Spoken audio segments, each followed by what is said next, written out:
guys, we're back to another video, and today we are reacting to film series Disney's Frozen. Anna and Elsa are not sisters by the film series. So I just reacted to game series like an hour ago, so let's react to a film series. Take a break from building your 3, 2, 1, let's react. snowman, because for the first time in forever, we're doing a theory on Frozen.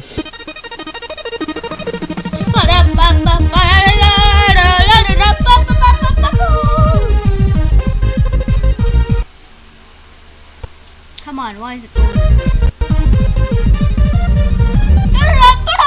Hello, Internet! Whoa. Welcome to Film Theory. You know the Frozen lore you thought you knew? Well, prepare to let it go, because today's theory will change everything you thought you knew about the adorable Anna and the incomparable Adele Dazeem. Now, Disney Animation has picked up a fun little habit in the last few years of dropping hidden Easter eggs throughout their movies, making it seem like some, or maybe even all of them, take place in a larger, connected universe. And with Frozen being the biggest animated moneymaker in, well, ever, they've connected Frozen with a whole bunch of other movies. There are plenty of theories floating around about The Little Mermaid and Tarzan, but the connection I'm most interested in today is between Frozen and Tangled. And before you run away thinking that you've heard this one, because of course there's stuff on the internet that connects Tangled and Frozen, hear me out, because this is a brand new finding that I think is going to change the way that you see these two movies. Yes, there are movies about long-lost magical princesses, but the evidence across both points to a huge secret about the relation between Anna, Elsa, and Rapunzel. Specifically, that Anna and Elsa aren't the sisters in these movies. That's right, Anna and Elsa, not sisters. I mean, is that really hard to believe? Look at the family portrait. One of these things is not like the others. Someone looks a whole lot like the milkman. Nope, it's not Anna and Elsa who are the sisters, but rather Elsa and Rapunzel. And sure, you may be shaking your head now, but the backing for this theory is real, from the movie's lore to Disney's own information. And if you stick— Let's see how Matt Pett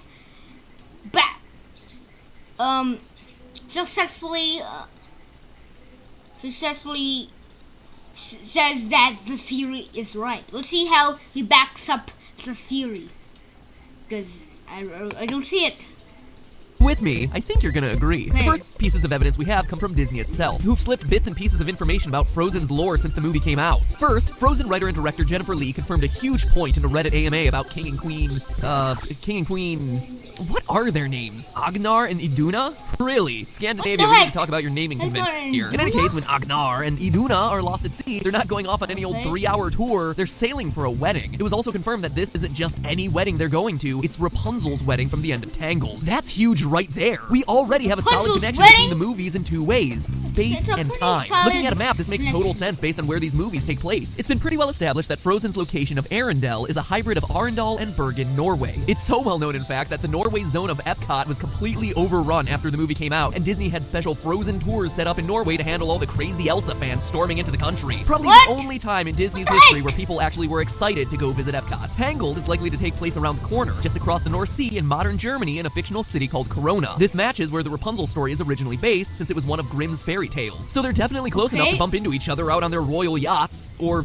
royal ice barges, I guess. I don't know what you guys do that far north. We also know when they connect in time. Based on the hints Disney has already dropped, we know that these movies are 3 years apart, closer than any other Disney princess timeline. We start with extra scenes at the end of Tangled where Rapunzel and Flynn get married and start their happily ever after. We know at this point that Agnar and Iduna are supposed to be on their way to a wedding, Rapunzel's wedding, but they never make it. When the main story of Frozen starts, we're specifically told that it happens 3 years after the shipwreck, which means exactly 3 years after Tangled's wedding. What's fascinating is that this timing plays out both in the movie and in real life at the same time. In the movie's releases themselves, Tangled's release was November 24th, 2010. Frozen was released almost exactly 3 years later to the day on November 27th, 2013, and picks up exactly 3 years later as soon as you start the movie. The timelines follow each other both in the real world and in their own universe, which is brilliant and also not by accident. We know based on the wikis that Rapunzel is 18 after her movie. She gets married shortly after she shows up back at the castle, despite the fact that Flynn says it took many years. After years and years of asking. If you need proof for that, Rapunzel already says that he's lying in that line. Eugene. And if the wedding were to take any longer than that, Rapunzel's hairs would have grown out, and sadly, a delayed wedding would also mean that Pascal would not be in the wedding party. He'd be dead based on the average lifespan for veiled chameleons. Sorry, man, it's called the circle of life. So Rapunzel is 18 at the wedding, and when Frozen happens 3 years later, we know Elsa to be 21. In short, some simple math tells us that Elsa and Rapunzel are the same age. And I mean exactly the same age. They were born at the same time. They're twins. Fraternal, not identical, obviously. But now I know you're saying that that's just ridiculous. Yes, the movies are connected, and yes, they overlap and stuff, but it's impossible that the two are twins, right? Wrong. In fact, it's completely possible. To prove it, I'll start with some good old-fashioned biology. Loyal theorists know that some of my favorite theories here and on game theory are backed by genetics, and this one is no exception. One of the reasons people usually assume that Elsa has to be the daughter of Agnar and Iduna is that her eyes are blue, just like her mother's. Now, the genetics around eye color are slightly more complicated than we were taught in 8th grade science class, but to roughly simplify to prove the point, both blue eyes and green eyes are recessive, so you must have two light eye alleles to get a blue-eyed kid. When one parent has green eyes and the other has blue, like you see in Frozen, the odds of Anna or Elsa individually having blue eyes is 50%. Yay for the recessive Scandinavian gene pool. But it's just as genetically likely for Elsa to belong to the king and queen Entangled, who, for the life of me, I couldn't find their names. Turns out, Agnar and Iduna aren't the only ones with blue and green eyes. King and Queen Tangled are yet another blue and green-eyed royal couple. Weird coincidence, right? Maybe. Yeah. Maybe not. At the very least, this means that genetically they have the same probability as the Frozen royal couple of ending up with a blue-eyed baby like Elsa. But that's not all. Beyond eyes, we can also tell they're twins based on the fact that they're both left-handed. 22% of twins are left-handed, which is more than double the world average. For Elsa, we see her doing the most important things in the movie as a lefty. Her primary ice-shooting hand is left. She creates Olaf with her left hand, touches her face left, unties her braid left, and even tries to save Anna with a crucial left-handed ice attack. It's a pretty similar story over on the Tangled side. Rapunzel is definitely more ambidextrous than Elsa is, and she does things with both hands. However, she shows a preference for her left hand in crucial activities, especially ones where she has to act on instinct. She paints and brushes her hair both with left and right hands, but in an emergency, she brandishes her frying pan with her left hand or bats lefty with it. She naturally reaches out for her parents' lantern with her left hand, holds candles with her left, holds Pascal left, and throws left. And just so you don't think I'm playing favorites, other characters are distinctly right-handed. In Frozen, Anna always knocks right-handed and reaches out with her right hand. In Tangled, Eugene swings his sword right, points right, and touches Rapunzel's face right-handed. But all this left-handedness has to come from somewhere, right? Yeah. Or left? One of the two.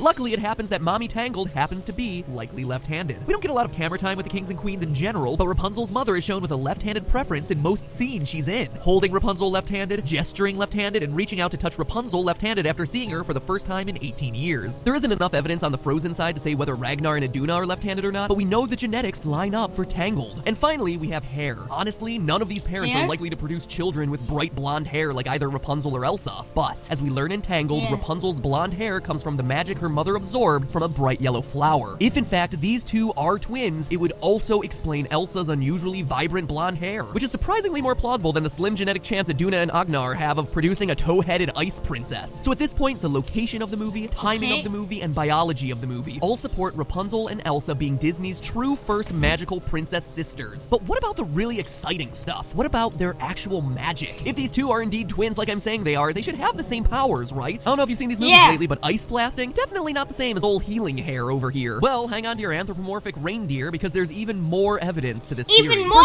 it's really important to reiterate the fact that Elsa and Rapunzel are the only two princesses to ever have magical powers in a Disney movie. Seriously, the only two princesses in the 80-year history of Disney films who can use magic. That's pretty incredible if you think about it. And it's not an accident. This doesn't happen just because they're cool Northern Europeans who share the same magical universe. It's because they share the same magical mom. Like I said before, Rapunzel absorbs magic from a healing potion her mom drinks before she's born. This is how we explain Rapunzel's magic for the rest of the movie. And for better or worse, it kind of makes sense. The writers clearly took the time to build in a backstory that justifies her magic instead of it having to come out of nowhere. So where's the backstory in Frozen? Where's our magical history lesson? Is it laziness? Well, no. This is an animation team who bothered to draw in Snow White and Sleeping Beauty into Rapunzel's book collection. If they left something out, it's because there's another explanation. No one in the Frozen royal family has magic or was ever exposed to it. These are the muggliest Disney characters out there. Even when the royal family takes Elsa to the rock trolls, Agnar can't answer right away whether Elsa was born with magic or cursed with it. Born with the powers or cursed?